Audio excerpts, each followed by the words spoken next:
Stage ఉన్న పెద్ద మనుషులు అయితే పేర్లు తెలియదు కానీ అందరు పెద్ద మనుషులకు ధన్యవాదాలు. నా తోటి రైతులకు, నా సాటి రైతులకు, వచ్చిన వాళ్ళందరికీ, ఆఫీసర్లకు అందరికీ నేను ధన్యవాదాలు చెప్తున్నా. ఏమైనా తప్పులుంటే క్షమించాలి. అయ్యా నాకు 3 ఎకరాల భూమి ఉన్నది, ఎక్కువ లేదు. నేను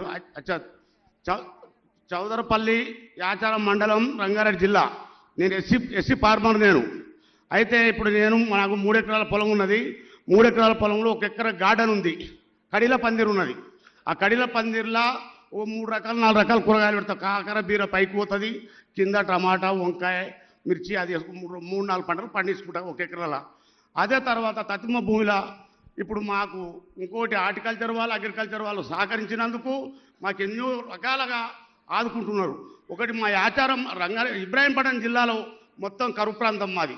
మైలారం చెరువు నిండితేనే మాకు నీళ్లు, లేకపోతే నీళ్లు లేవు. ఇప్పుడు 1/2 ఇంచు 30 ఇంచు నీళ్ళతోని వ్యవసాయాలు చేస్తున్నారు మా దగ్గర. ఇంకొకటి ఏంటంటే పెద్ద మనిషి కడుపు నిండా చేసుకొని ఒకటి మాకు నీళ్లు 700-800 నీళ్ళు బోరేస్తేనే నీళ్ళు పడుతున్నాయి, లేకపోతే నీళ్లు లేవు. అది కరువు ప్రాంతం కింద. డ్రిప్ ఒకటి హార్టికల్చర్ వాళ్ళు డ్రిప్ ఇస్తున్నారు. అగ్రికల్చర్ వాళ్ళు ఏమో పెసలు, కందులు అవి అని బయట సేద్యానికి వాళ్ళు చెప్తున్నారు. అయినాక ఇప్పుడు మాకు అయితే ఇంకొకటి ఏంటంటే ఇప్పుడు మాకు డ్రిప్ 7 సంవత్సరాలు అయితే డ్రిప్ నడుస్తలేదు. అయ్యా పెద్ద మనసు చేసుకొని ఇంకొకటి 5 సంవత్సరాలకు 4 సంవత్సరాలకు పెట్టు, డ్రిప్ పెడితే డ్రిప్ ద్వారా వెళ్తాం. మా చౌదరిపల్లి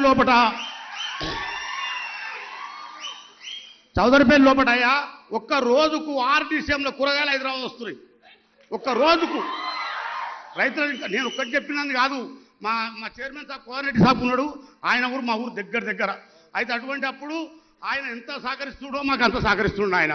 ఒకటి మటుకు నువ్వు డ్రిప్ మటుకు తొందరగా ఇవ్వాలి, మల్చింగ్ ఒకటి ఇవ్వాలి. ఇంకొకటి నాయన నేను అడిగేది నేను ఒక్కటి రైతుల గురించి అడుగుతున్నాను, ఒక్కరి గురించి కాదు. ఒకటి ఏంటంటే ఇప్పుడు రైతులకు లేబర్ ప్రాబ్లం ఎక్కువన్నది.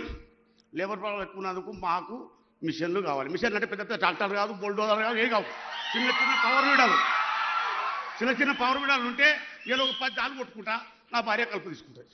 తప్పకుండా వెంకటరమణ అయ్యా ఆ పైన చదువుకున్న పిల్లలకు చెప్పరు, చూడండి పెద్ద మనిషి ఎంత విజ్ఞానంతో